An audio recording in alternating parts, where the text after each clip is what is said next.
Je suis ravie simplement que son visage soit découvert. La CEDEAO, il y a longtemps que je vous avais dit que toutes les mascarades de Macron et de la CEDEAO et de l'Union européenne et de l'Occident, c'est uniquement contre le Mali. Quand on y associe le Tchad, ça veut dire qu'ils sont en train de maquiller seulement. Quand on y associe la Guinée, ça veut dire que c'est le Mali qui est toujours la destination, la cible finale. La preuve est que les sanctions sont sorties contre le Mali. Les sanctions ne sont pas tombées sur le Burkina et sur la Guinée. Et le Tchad est en Afrique de l'Ouest. Et ce président tchadien-là, il a participé à la prise des sanctions. Ce président tchadien n'a pas été inquiété une seconde. Or, il est militaire là-bas. Or, Assimi est militaire ici.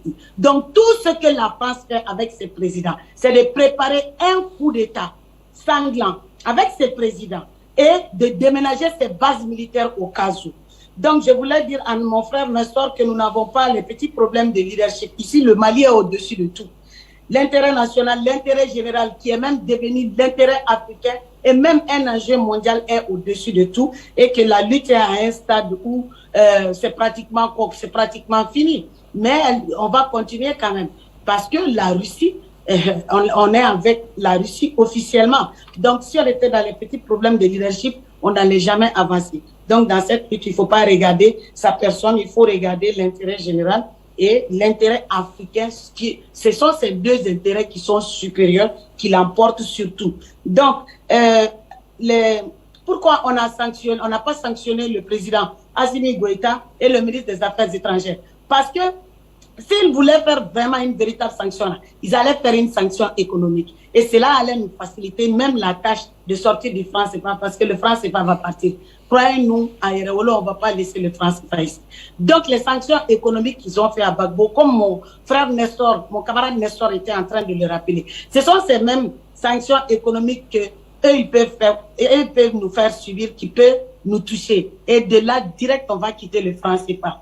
Quand la CEDEAO, c'est honteux d'entendre de la bouche de la France que c'est la CEDEAO qui est partie demander à un autre continent de sanctionner le Mali.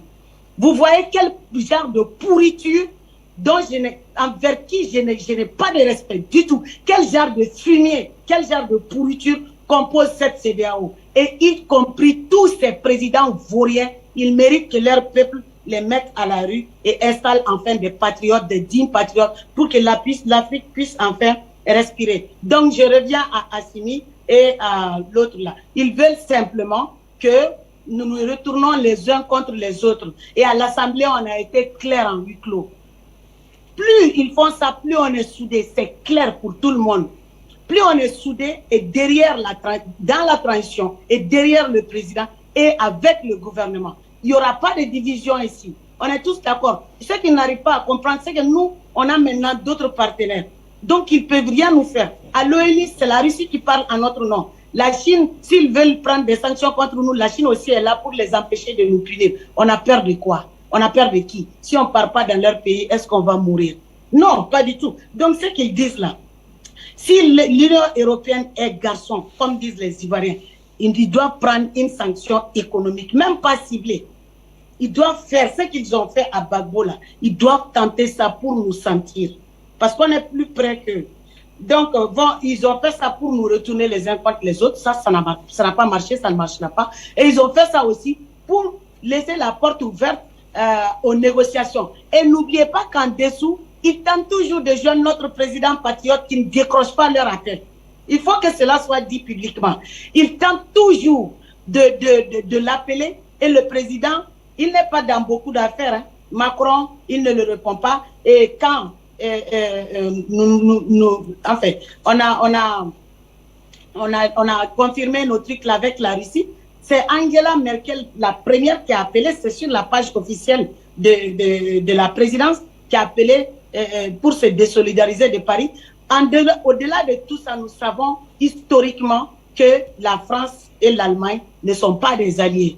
Ce ne sont pas des alliés. C'est la situation, le résultat d'une guerre qui les a amenés dans ça. Et nous, les Noirs, on est partis dans une guerre qui ne nous regardait pas. Donc, voilà, il faut que la CEDEAO, il faut qu'on la quitte. parce que les solutions sont nombreuses. Il faut qu'on la quitte, il faut faire fermer l'ambassade de France. Parce que autant on parle des crapules de la CEDEAO, autant leurs patrons, ce sont leurs ambassadeurs de France respectifs dans nos pays. On ne peut pas les oublier. Il faut qu'on fasse fermer l'ambassade de France. Donc, en ce qui, je me demande comment une organisation dite africaine quitte son continent. Jusqu'à présent, je m'interroge. Laisse même l'Union africaine, va sur un autre continent. Au lieu d'apporter son soutien à ce peuple, la guerre qui est là-bas, c'est elle, la CEDEAO, qui est complice, qui n'a jamais porté secours au peuple. Va s'élever pour aller dans un autre continent, pour venir demander de prendre des sanctions contre nous. Comment voulez-vous que nous défendons des présidents comme ça? Non, nous on n'est pas là pour défendre des présidents. Nous, on est le peuple. On est là pour le peuple africain. On est là pour le peuple africain. On ne défend pas des présidents criminels dans un système de France-Afrique criminel contre les peuples. Ça, c'est hors de question.